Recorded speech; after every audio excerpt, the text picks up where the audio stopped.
কাঁকরোলের মধ্যে 1 চামচ বেসন দিয়ে দারুণ স্বাদের এই নিরামিষ রেসিপিটা তৈরি করে নিতে পারবে, যেটা ভাত বা রুটির সঙ্গে খেতে পারবে। রোজ রোজ একঘেয়েমি কাঁকরোল ভাজা খেতে আর ভালো লাগে না। আজকে ভাবলাম একটু নিরামিষ কিছু করা যাক, যেটা ভাত বা রুটির সঙ্গেও খাওয়া যাবে। তার জন্য এখানে কাঁকরোল নিয়েছি, আর এই কাঁকরোলগুলো আমাদের গাছের, আর গাছের কাঁকরোল হলে তো খাওয়াটা একটু বেশি হয়ে যায়।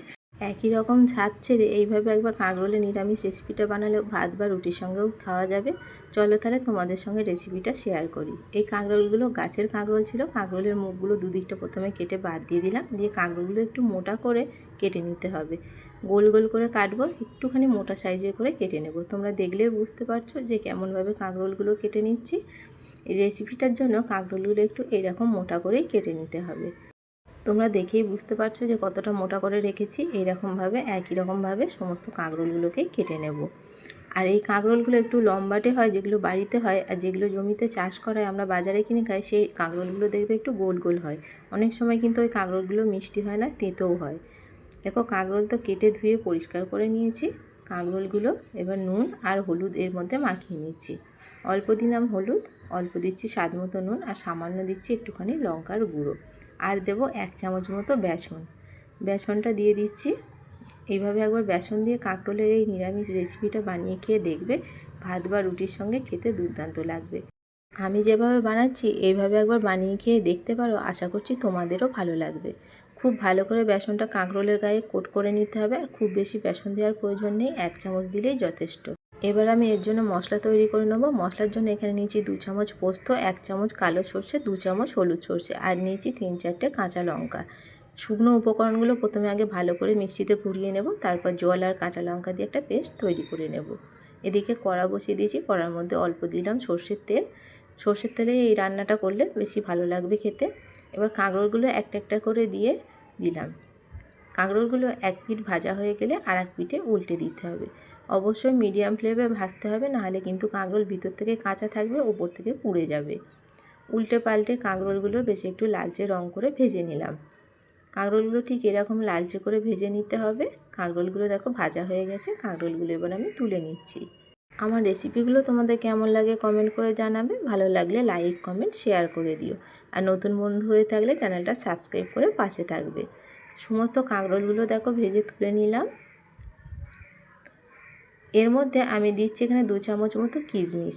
কিশমিশগুলো দিলাম ওই তেলের মধ্যে। কিশমিশগুলো একটু হালকা করে একদম লো ফ্লেমে ভেজে নিতে হবে, কারণ কিশমিশ তেলে দেওয়ার সঙ্গে সঙ্গে ফুলে ওঠে এবং পুড়ে যায়।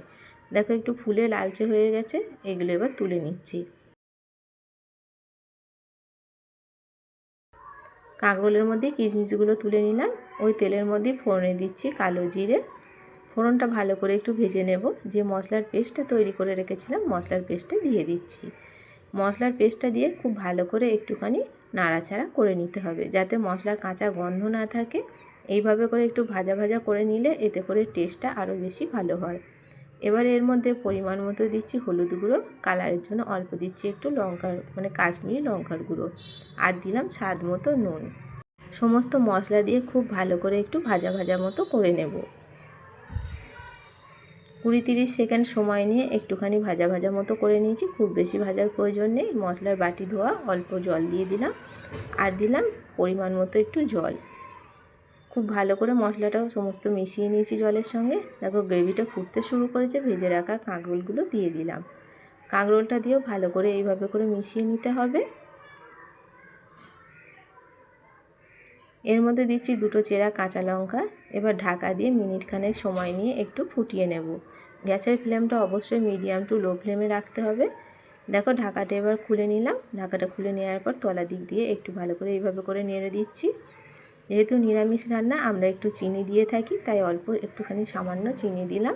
চিনি দিয়েও খুব ভালো করে একটু মিশিয়ে নিলাম। নিরামিষ কাঁকরোলের এই রেসিপিটা তো পরিবেশনের জন্য একদম রেডি হয়ে গেছে। দেখতে কতটা সুন্দর হয়েছে দেখো। গরম গরম ভাত বা রুটির সঙ্গে পরিবেশন করে দেখো, আশা করছি তোমাদের ভালো লাগবে।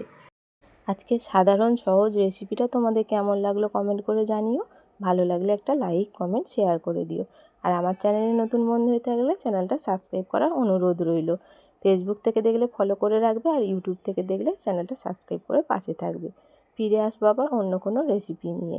সবাই ভালো থাকবে, সুস্থ থাকবে, সাবধানে থাকবে। সম্পূর্ণ ভিডিওটা দেখার জন্য অসংখ্য ধন্যবাদ।